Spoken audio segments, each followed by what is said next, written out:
double upload, double Q School. You got the UK and we got the European all going on at the same time, which means two separate videos. And they'll be done in slightly different styles due to the extra entries that are over in Europe, which means more tour cards. Now, some people think this is a bit controversial because the standard difference, it's obviously harder in the UK, has been for the last few years in regards to the levels. You get a lot more players entering Europe, but not so much always the greatest of levels.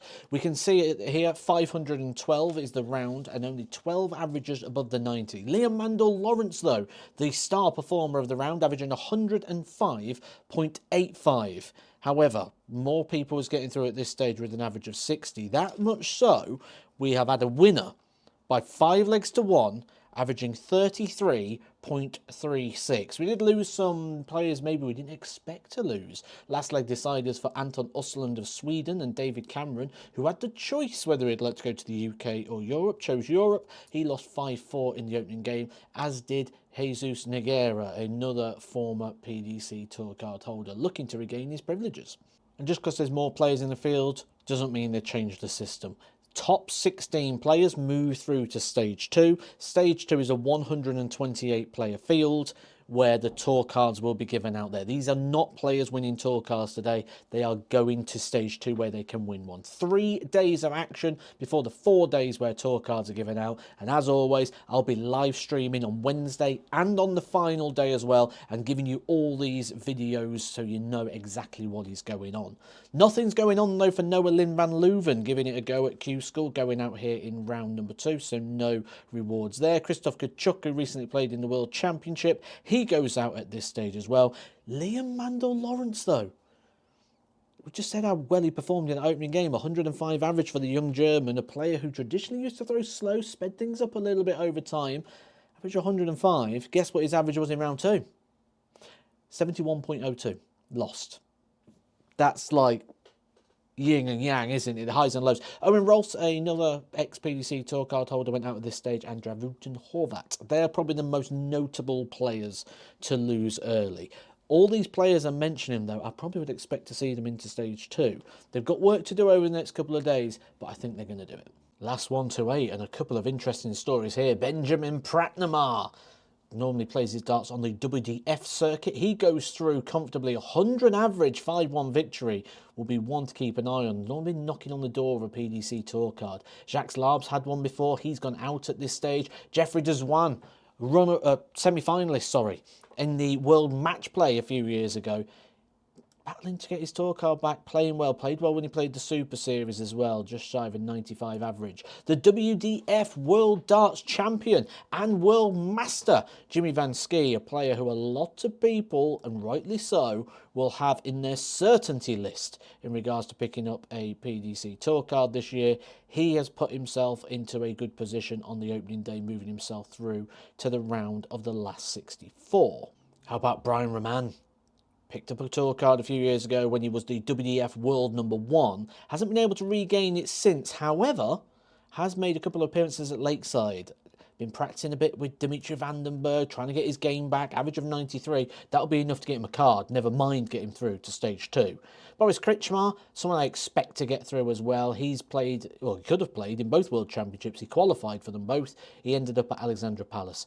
He is a player to really keep an eye on. I expect him to get his card.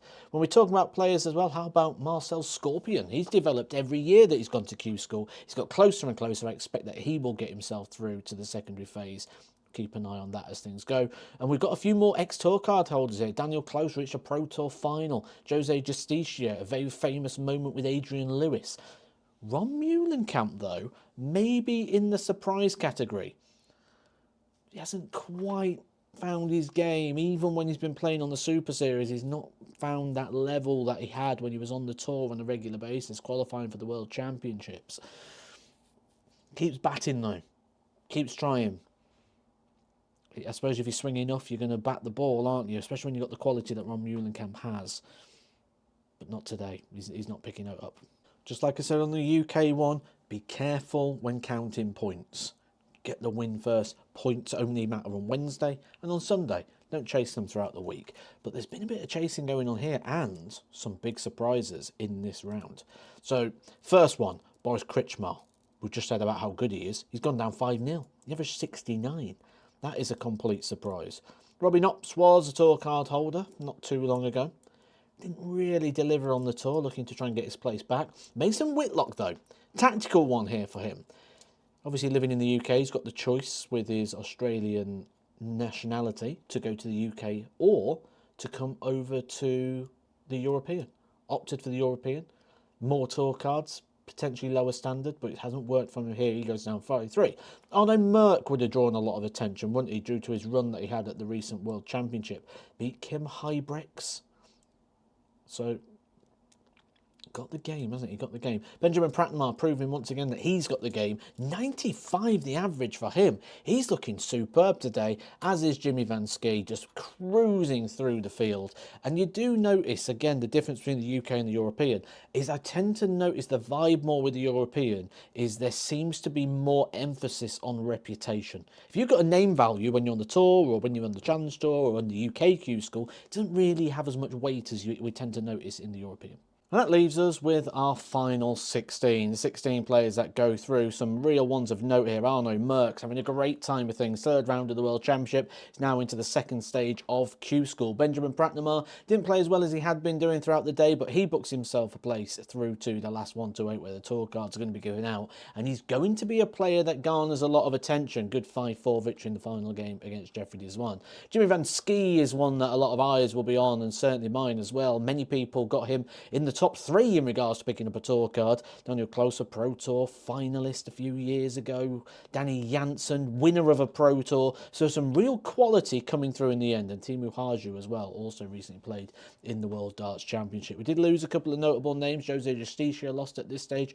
Brian Roman and Jarno Bottenberg also going out at this round. But they'll be back tomorrow. They've got 2 more days to book themselves a place in the last 128. The last 128 where the tour cards are going to be given out go. And we'll be joined by those performers that have done well on the Challenge Tour, players that are just losing their cards as well. 2 more days of this stage. I'll be covering in both the UK and the European. Just hit the subscribe. I'll give you everything you need to know.